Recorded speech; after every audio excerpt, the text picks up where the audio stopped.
Olá, queridas irmãs, queridos amigos. Começamos mais um programa O Espírito da Letra, analisando a obra do Espírito André Luiz, escrita através da mediunidade de Francisco Cândido Xavier. Você está acompanhando o livro Ação e Reação e eu tenho certeza que está se encantando com todo o seu conteúdo. Hoje nós começaremos o capítulo 6.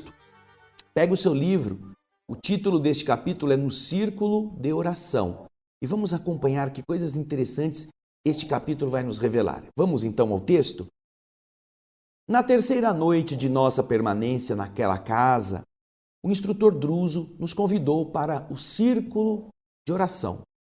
Silas nos explicava generoso que teríamos oportunidade para interessantes estudos. O serviço da prece, realizado em conjunto 2 vezes por semana, era feito na mansão em um local próprio.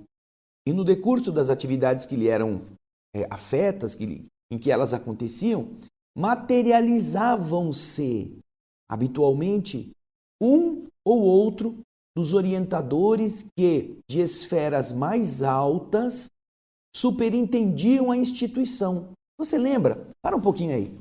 Você lembra que a Mansão Paz era uma instituição dirigida pelo Druso, que ele mesmo conta que está lá há mais de 50 anos, mas que espíritos superiores tomavam conta dela. E então, 2 vezes por semana, eles se reuniam e faziam orações e esses espíritos que estavam superintendendo a tarefa que se realizava ali, na região penumbrosa, eles se materializavam. Tomavam forma ali naquele local temporariamente. Ou seja, é um processo mediúnico no mundo espiritual. Está vendo que interessante? Vamos voltar então à continuação da leitura. Vamos lá. Nessas ocasiões, Druso e os assessores mais responsáveis recolhiam ordens e instruções variadas, referentes aos numerosos processos de serviço em movimento.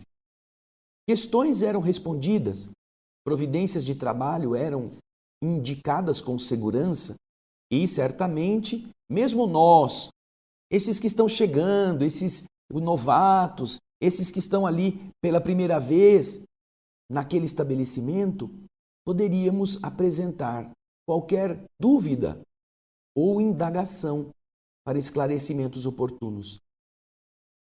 Eu fiquei muito feliz.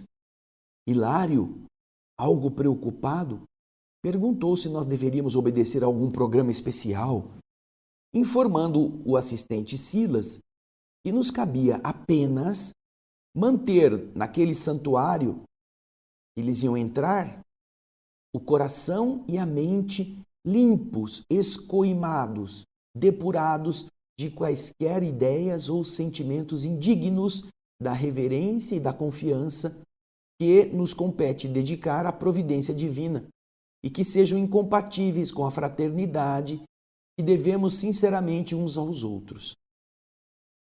Então, diz André, aproveitei alguns instantes rápidos e roguei a inspiração de Jesus para que a minha presença não fosse motivo de perturbação no ambiente amigo que ali se propunha nos acolher. Logo após, seguindo o companheiro, Hilário e eu tivemos acesso a uma sala simples em que Druso nos recebeu sorridente e bondoso. Uma grande mesa, cercada de poltronas modestas em que se acomodavam 10 pessoas simpáticas, 7 mulheres e 3 homens, apresentava uma cabeceira ampla, pondo em destaque a grande poltrona em que o diretor da casa se sentaria. Do outro lado, à nossa frente, surgia larga tela translúcida, medindo aproximadamente 6 metros quadrados. Para a gente poder ter uma ideia, mais ou menos 2 por 3. 2 metros de altura por 3 metros de largura. Fora do círculo de pessoas que, evidentemente, estavam ali, obviamente, para doar a sua cooperação mais ampla a essa tarefa de materialização que estava se esperando, achavam-se no ambiente 3 outros assistentes 5 enfermeiros, 2 senhoras de aspecto humilde, Silas e o André Luiz. Ele chama aqui de nós. Silas e nós. Silas e nós, André Luiz e Hilário. Dispunhamos ainda de tempo para uma conversação edificante e discreta. Observei a oportunidade para indagar do prestimoso amigo quanto às funções daqueles 10 companheiros que se formalizavam em derredor do chefe da casa. O que eles estavam fazendo ali? Como a dar força ao pensamento, como que apoiando aquela vibração que o chefe da casa iria emitir. Silas não se fez de rogado e aclarou de pronto. São amigos nossos, que aprimoram condições mediúnicas favoráveis à realização dos serviços que aqui acontecem.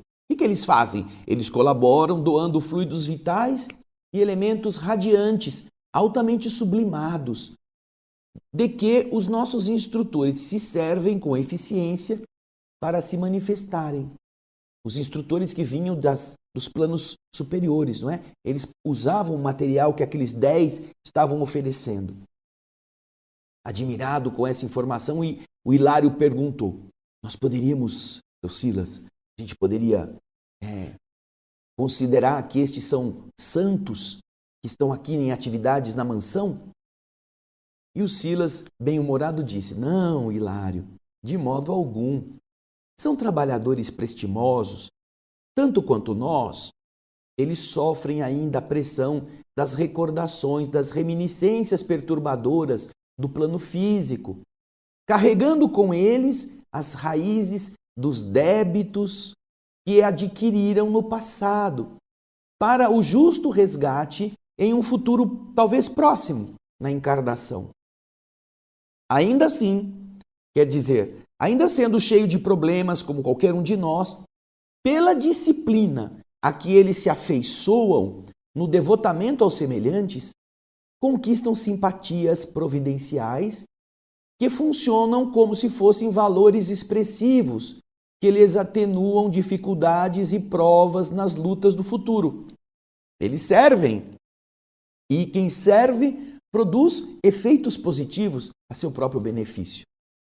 Aí então, Hilário, que ia começar a falar, isso quer dizer então, mas essa palavra reticenciosa ou hesitante de Hilário ficou no ar, uma vez que o nosso amigo, apreendendo-lhe a pergunta, respondeu otimista: sim, Hilário, isso quer dizer que aqui nas zonas infernais também dispomos de preciosas oportunidades de trabalho, não somente vencendo as aflições purgatoriais que estabelecemos em nós mesmos, como também preparando novos caminhos para o céu interior que devemos edificar. Aqui também, todos os lugares são lugares para você crescer, para você se melhorar, para você se edificar, não é? Mesmo que seja uma região escura, uma região densa. Aí André continua explicando. O ensinamento resumia imensas consolações para nós.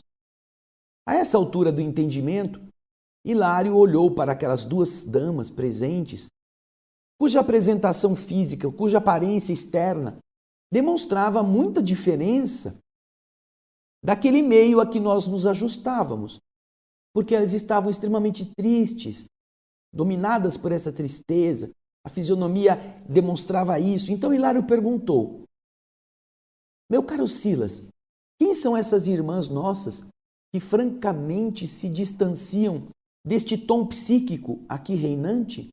Elas estão tristes, estão acabrunhadas, demonstram isso no rosto, na sua estrutura vibratória. Silas então sorriu e informou: estas 2 são irmãs que, por mérito em serviço, receberam o direito de partilhar a reunião de hoje, de modo a suplicarem auxílio na solução dos problemas que eles tocam a alma de perto. Eu as conheço pessoalmente. São mulheres desencarnadas que demonstram pela sua abnegação seu valor, atuando em socorro de espíritos familiares que sofrem nessas regiões as duras consequências dos delitos, dos erros aos quais eles se entregaram imprevidentes. E após dirigir a elas um olhar fraterno, ele acrescentou: Madalena e Sílvia casaram-se na existência última com dois irmãos consanguíneos que se odiaram terrivelmente, desde a mocidade até a morte. E em razão dessas desavenças, cometeram erros deliberados e clamorosos, os seus maridos, nos setores da política regional em que eles estiveram situados. Nutriram, alimentaram vastas sementeiras de egoísmo e discórdia, impedindo o progresso da coletividade que lhes cabia servir e alimentando a cisânia, a discórdia, a divisão e a crueldade entre os companheiros que se dedicavam cada um, aos seus pontos de vista. As turminhas que faziam parte desses grupos. Um defendia um, o outro defendia, os outros defendiam o outro. Esses companheiros que lhe abraçavam os pontos de vista são os seus correligionários, vamos dizer assim. Muitos crimes foram postos em execução, estimulados por eles ambos, que estimavam acalentar a discórdia incessante entre esses sócios de arregimentação partidária. E por essa razão, espiam nas linhas inferiores do sofrimento os delitos de lesa fraternidade que praticaram contra si próprios. Aí eu queria perguntar em que consistia essas provações dos amigos infortunados a que eles estavam se referindo, mas nesse momento a palavra de Druso se fez ouvir, concitando-nos a necessária preparação. Certamente ajuizando quanto às faltas involuntárias em que poderíamos incorrer, certamente nos alertando para que nós tivéssemos cuidado na hora de pensar, pediu para que nós outros, os que partilhávamos a prece ali, naquele ambiente pela primeira vez, tivéssemos cuidado e guardássemos plena abstenção, evitássemos pensamentos menos dignos, abolindo quaisquer recordações desagradáveis para que não se verificassem interferências na câmara cristalina, nome pelo qual Druso designou aquele grande espelho à nossa frente, durante a manifestação do venerável mensageiro, cuja visita ele aguardava. Ele explicou que as forças combinadas dos médiuns presentes, elas eram caracterizadas por extremo poder plástico. Elas assumiam a plasticidade dos pensamentos e que uma simples ideia nossa, incompatível com a dignidade do recinto, poderia se materializar ali, criando imagens impróprias, mesmo que fossem temporárias, na face do espelho sob nossa vista. Convidados, finalmente, pelo generoso diretor a perguntar qualquer coisa que tivéssemos em dúvida ou qualquer preocupação que viesse à nossa mente, eu, diz André, perguntei se poderíamos apresentar uma ou outra indagação ao emissário que estava prestes a chegar. Ao que Druso assentiu plenamente, recomendando-nos, porém, conservar em qualquer assunto a nobreza espiritual daquele que se consagra ao bem de todos, sem se deter em perguntas ociosas referentes a estreitas inquietações da esfera privada, da esfera particular. Se você vai perguntar alguma coisa, pergunte sobre temas que sejam úteis para todos. Não fica perguntando se o Juninho vai sarar da bereba que ele arrumou lá na terra, que você está preocupado. Sabe essas conversas? Se o seu filho vai arrumar emprego, se ele não pode arrumar um jeito de conseguir um trabalho melhor, essas coisas da esfera particular. Não, ali não era para isso. Logo após, Druso avisou que através de dispositivos especiais, todos os recursos dos médiuns presentes seriam concentrados na câmara, naquele espelho cristalino. E daquele minuto em diante, esta câmara estaria sensibilizada para as tarefas daquela hora. Brando silêncio passou a reinar sobre nós. Em atitude respeitosa e expectante, o diretor da instituição ergueu-se e orou comovidamente, dizendo: Mestre divino, digna-te abençoar-nos a reunião nesta casa de paz e de serviço. Por tua bondade, em nome do infinito amor de nosso Pai Celeste, recebemos a sublime dádiva do trabalho regenerador. Somos, porém, nestas regiões atormentadas, vastas falanges de espíritos extraviados no sofrimento expiatório, depois dos crimes impensados em que nós chafurdamos a nossa consciência. Apesar de prisioneiros, acorrentados às penas que geramos para nós mesmos, nós te saudamos a glória divina, tocados de reconforto. Concede-nos, Senhor, a assistência dos teus abnegados e sublimes embaixadores, a fim de que não desfaleçamos nos bons propósitos. Sabemos que sem o calor das tuas mãos compassivas, nos fenece, morre em nós a esperança, como se fosse planta frágil sem a bênção do sol. Mestre, somos também tutelados teus, embora permaneçamos na prisão de clamorosas faltas, de clamorosas fugas morais, quedas, defecções, suportando as lamentáveis consequências de nossos crimes. Destes lugares tenebrosos, partem angustiosos gemidos em busca da tua piedade sem medida. Somos nós, os condenados, os causetas da penitência, que muitas vezes soluçamos desarvorados, suspirando pelo retorno à paz.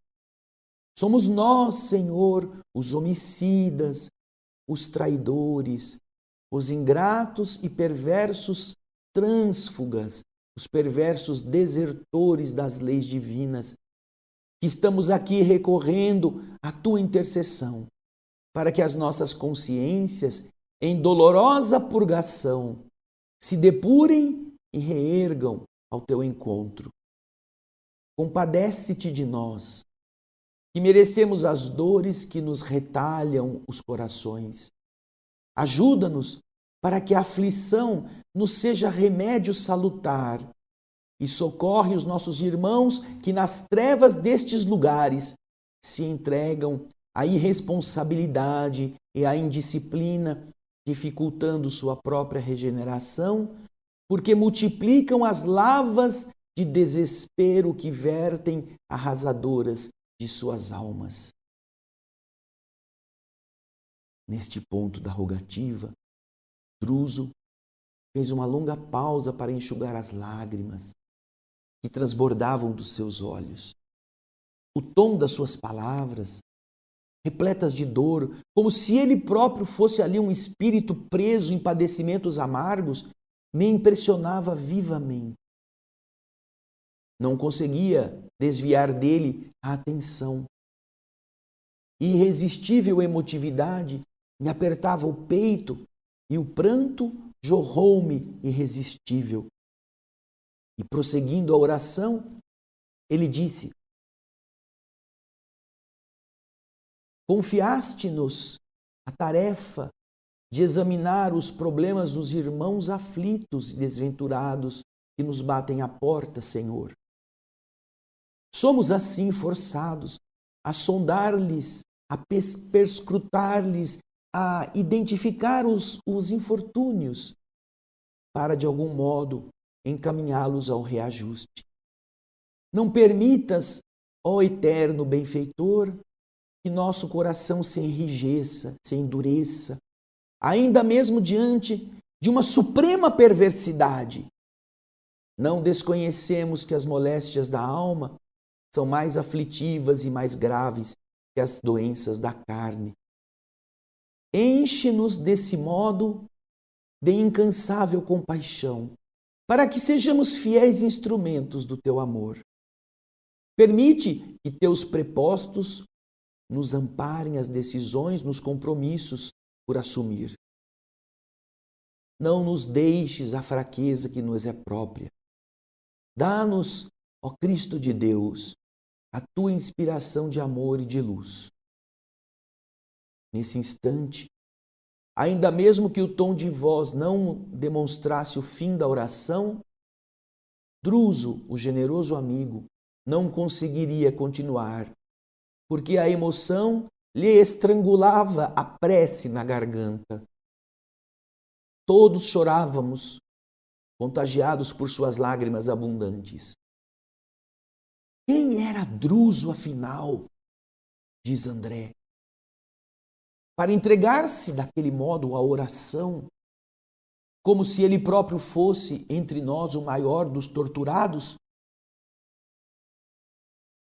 Não tive tempo para estender qualquer consideração, porquanto, respondendo ao apelo ardente que ouvíramos, uma extensa massa de uma substância vaporosa, uma neblina, cobriu aquele espelho próximo. Olhei admirado e pareceu-me identificar largo floco de névoa primaveril que se espalhava, que se alongava, alva, branca e com movimento. Estático e felizes, vimos emergir, sair da leitosa nuvem, a figura respeitável de um homem aparentemente envelhecido na forma, revelando, porém, a mais intensa jovialidade no olhar.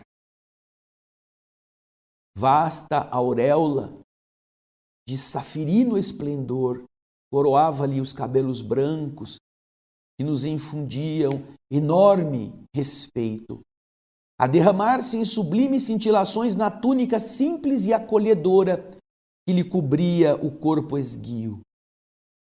No seu semblante nobre e calmo, vagava um sorriso que não chegava a pronunciar-se.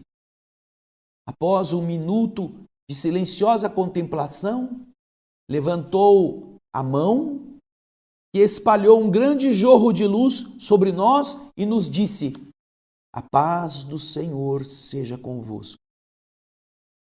André diz que havia tanta doçura e tanta energia, tanto carinho e tanta autoridade naquela voz, que eu procurei manter o governo, o melhor governo das emoções para não cair de joelho.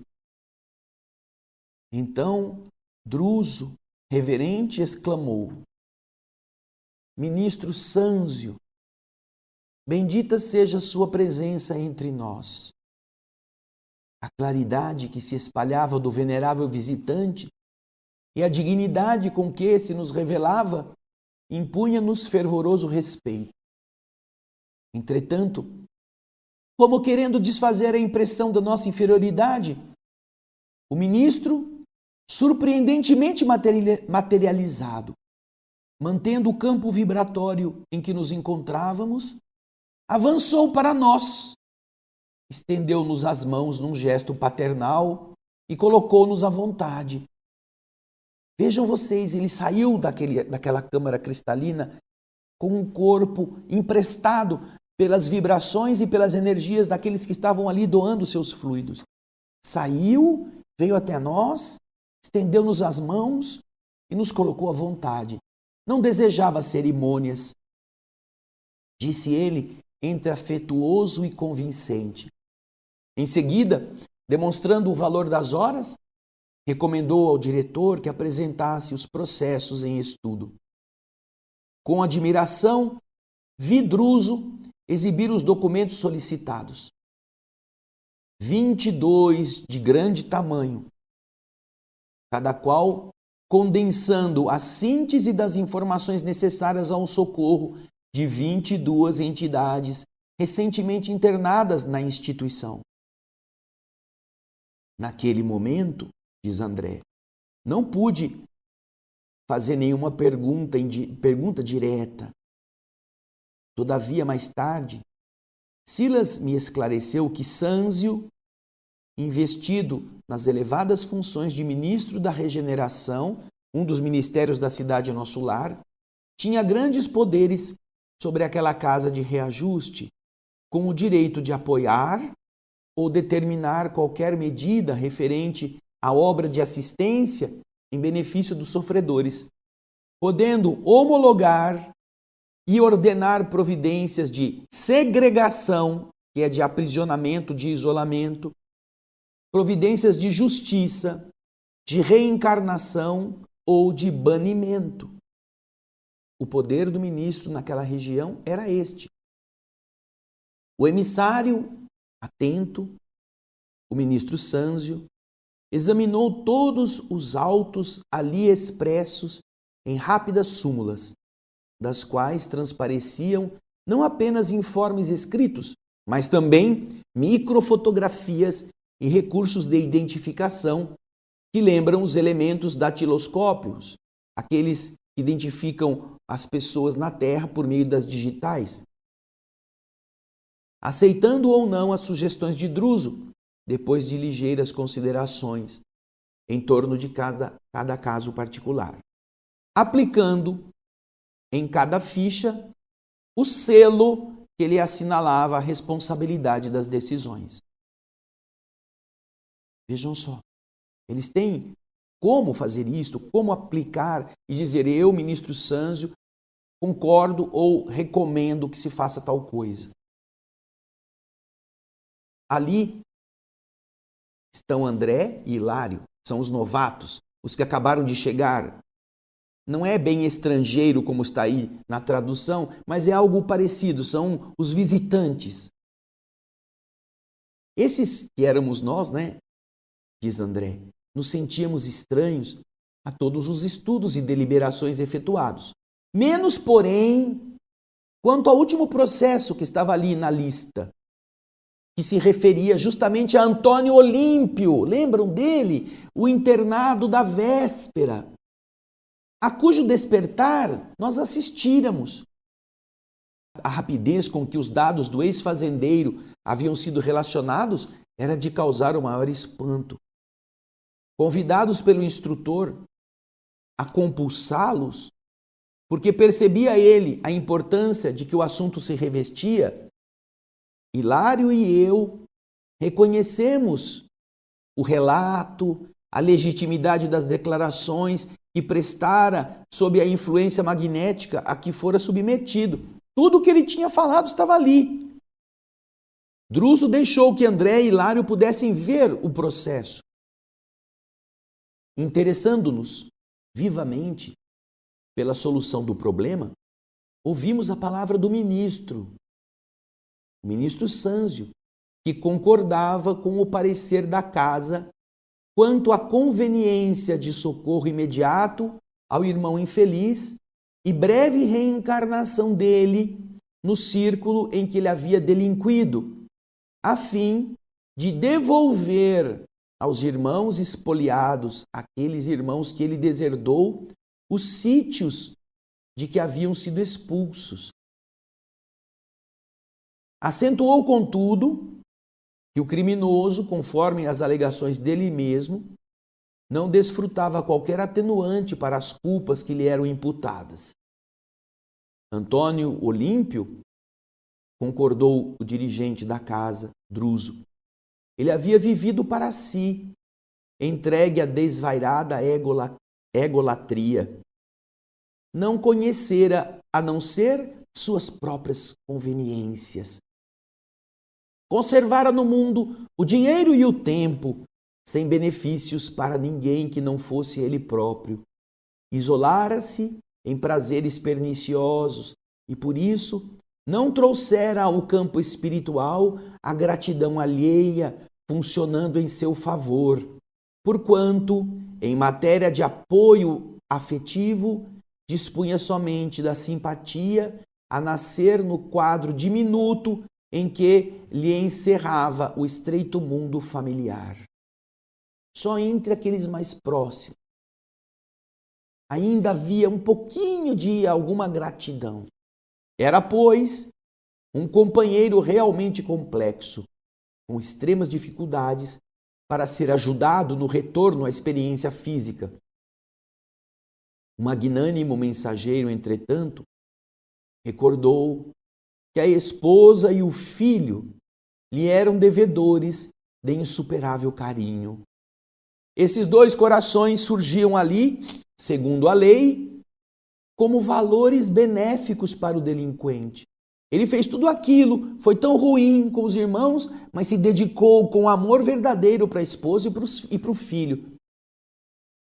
E isto seria considerado, pela lei do universo, como benefício, porque todo bem realizado, com quem for e seja onde for, constitui recurso vivo, atuando em favor de quem o pratica. Resumindo as conclusões suscitadas, notificou a pequena assembleia que pediria o comparecimento da irmã Alzira para que se manifestasse com alusão às medidas em andamento, abstendo-se de qualquer apelo imediato ao irmão Luiz, o filho favorecido pela fortuna indevida, por ele encontrar-se internado ainda no corpo físico, ainda está na carne. Apelo esse que somente se justificaria em condições excepcionais. Então, o ministro confiou-se à prece silenciosa e, respondendo-lhe à petição, notamos que a tênue, a delicada matéria que estava junto ao espelho se movimentava de leve, dando passagem agora a uma figura suave de uma linda mulher. A irmã Alzira surgia ao nosso olhar. Parecia integrada na experiência daquela hora em curso, porquanto não estava nem um pouco surpresa com o que estava acontecendo. Saudou-nos com graciosa gentileza e às primeiras interpelações de Sâncio respondeu humilde: Venerável benfeitor, compreendo a dificuldade, difícil posição de meu antigo companheiro nos compromissos assumidos, e eu me ofereço de boa vontade para auxiliar-lhe o serviço restaurador. Eu aceito. Aliás, venho sonhando com essa possibilidade que significa para mim valiosa bênção. Antônio Olímpio terá sido um carrasco dos próprios irmãos, aniquilando-lhes o corpo para usurpar-lhes os haveres. Contudo, Senhor, para meu filho e para mim, foi sempre um amigo e um protetor, abnegado e muito querido. Ajudá-lo a reerguer-se para minha alma não é apenas um dever, mas também é uma inexprimível felicidade. O ministro olhou-a satisfeito, como se não esperasse dela outra resposta, e disse: Você sabe, porém, que os irmãos assassinados ainda persistem no ódio e vão persegui-lo. Até agora. Continuaram perseguindo-o até agora, sem tréguas. Sim, eu sei, disse ela simpática. Eu lhes conheço o poder vingador. Arrebataram meu esposo da tranquilidade do túmulo para se saciarem na vingança terrível e nunca me permitiram qualquer aproximação com ele no vale de trevas em que se demoram por tantos anos. Além disso, ressarcindo meus débitos do passado, eu também sucumbi por minha vez nas mãos destes dois, em tremenda obsessão, no mesmo lago em que eles haviam perdido o corpo físico. Isto, porém, ministro, não é motivo para que eu recue. Estou pronta para o serviço em que possa ser útil. Sâncio meditou alguns instantes rápidos e acrescentou: A recuperação de Olímpio para a reencarnação vai exigir tempo. Contudo, você pode, com a ajuda deste pouso, iniciar a obra socorrista. E diante da atitude positiva de espectadora que a esposa abnegada apresentava naquele momento, ele continuou dizendo: as vítimas de ontem, que se transformaram hoje em verdugos endurecidos, moram lá na fazenda, na propriedade rural, que lhes foi arrebatada pelo irmão que os assassinou, alimentando o ódio contra os seus descendentes e conturbando-lhes a vida. É necessário que você vá pessoalmente suplicar a eles melhores condições, melhores disposições mentais, para que eles se habilitem ao amparo da nossa organização, preparando-se para o renascimento físico em uma época oportuna. Conseguida essa fase inicial de assistência, você vai colaborar na volta de Olímpio ao lar do próprio filho. Vai ser filho do filho dele. E por tua vez, você vai voltar à carne logo após, a fim de que novamente você se case com ele em abençoado futuro, para que você receba nos braços Clarindo e Leonel como filhos do coração, aos quais Olímpio vai devolver a existência terrestre que ele havia tomado e os haveres que ele usurpou quando os matou. Um sorriso de alegria brilhou no semblante da sublime mulher. E talvez porque enunciasse pensamentos de temor, Sâncio acudiu-a exclamando: não desfaleças, você será sustentada por esta mansão em todos os teus contatos com os nossos amigos que estão presos na vingança. E atenderemos pessoalmente a todos os assuntos que se refiram à transferência de tuas atividades para este sítio, perante as autoridades que te são subordinadas, às quais você se subordina. Nossos irmãos infortunados não ficarão insensíveis aos teus rogos. Você sofreu também os impiedosos golpes que eles te deram nos últimos dias da tua permanência no mundo. E a humildade dos que sofrem como você sofreu é fator essencial na renovação daqueles que fazem sofrer. A digna criatura, em lágrimas de jubiloso reconhecimento, beijou a mão do ministro e se afastou. A cena tocante e simples nos emocionara fundamente. Senti o incomensurável amor de Deus alicerçando os fundamentos da sua justiça inflexível, indefectível, que não se pode enganar. E no profundo da minha alma, bradei para os meus próprios ouvidos: louvado sejas tu, Pai de infinita bondade, que semeias a esperança e a alegria até nos infernos do crime, como desabotou as rosas de beleza e perfume no seio dos arbustos espinhentos dos sarçais. Autorizadas por Druso, Madalena e Sílvia aproximaram-se do ministro, implorando-lhe a intercessão para que os esposos fossem atendidos naquele estabelecimento de paz e de fraternidade para a reconstrução do destino diante do amanhã. O ministro Sâncio acolheu-lhes as súplicas com benevolência e carinho, determinando o recolhimento de ambos os infelizes no clima do instituto e prometendo facilitar-lhes a reencarnação para breve. Ligeiro sinal do diretor nos fez sentir que o instante era agora livre para os entendimentos educativos. Assim, impressionados com o que víramos e observáramos, Hilário e eu acercamo-nos do venerável mensageiro com o propósito de ouvi-lo, a fim de aproveitarmos aquela hora de conversação rara e bela. Nossa, já imaginou você no privilégio de estar num lugar com um espírito como o do ministro Sâncio, que é ministro da regeneração na cidade Nosso Lar, que se apresenta dessa maneira e que tem autoridade para decidir, porque ama. Aí está. A autoridade não depende de ser posto em lugar por algum favor. Não, a autoridade é de quem aprendeu a amar e resolver os problemas difíceis do ódio, baseando-se no amor, baseando-se no perdão, baseando-se no sacrifício, na renúncia.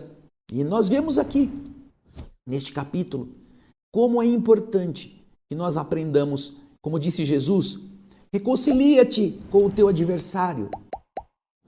Vai caminhando com ele e faz as pazes, enquanto você está junto.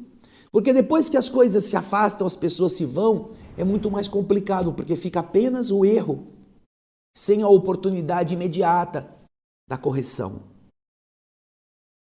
Se Antônio Olímpio não tivesse matado seus irmãos para ficar com a fortuna deles, dividindo a herança do seu pai, se ele tivesse aceitado ficar com a sua parte, ainda assim ele ficaria bem posto na vida.